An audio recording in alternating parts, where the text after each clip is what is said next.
நம்முடைய நீதியரசர் மதிப்புக்குரிய உச்சநீதிமன்றத்தினுடைய நீதியரசர் பேசுகிற போது ஒன்றை சொன்னார்கள். சுந்தரேஸ்வரர் ஒன்றை சொன்னார்கள்.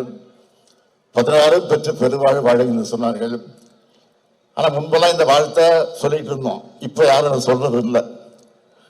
ஏன்னா அது தவறாக புரிந்து கொண்டு மணமக்கள் குழந்தைகள் பெற்றுக் கொள்ளக்கூடாது என்பதற்காகத்தான் அதை யாரும் இப்போது சொல்ல தயங்குகிறார்கள்.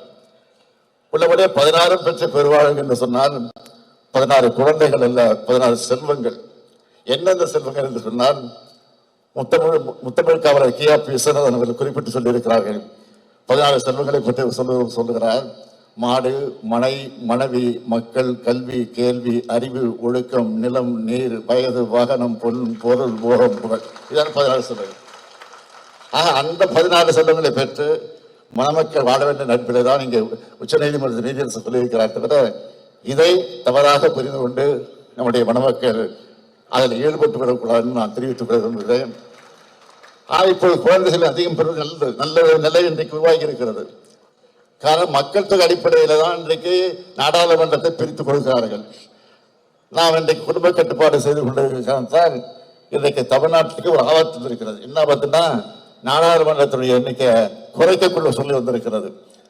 போவதை பார்க்க பார்த்தா நாமும் ஏன் அதை குறைக்க வேண்டும், அதிகப்படுத்தி கொண்டு நாடாளுமன்றத்தில் அதிக இடங்களை பெறலாம் என்று அந்த சூழ்நிலை வந்திருக்கிறது.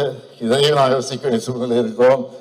ஆக எது எப்படி இருந்தாலும் நம்முடைய மணமக்கள் வாழ்க்கையில எல்லா சிறப்புகளையும் பெற்று புரட்சி கவிஞர் பாரதிதாசன் எடுத்து சொல்லியிருக்கக்கூடிய வீட்டிற்கு விளக்காய் நாட்டிற்கு தொண்டர்களாய் வாழுங்கள் வாழுங்கள் வாழுங்கள் என்று வாழ்த்தி விட்டு வருகிறேன். நன்றி, வணக்கம். டயா பூஸ்டர் சுகருடைய ரிமோட் கண்ட்ரோல் இனி உங்க கையில. அனைத்து மருந்து கடைகளிலும் கிடைக்கும்.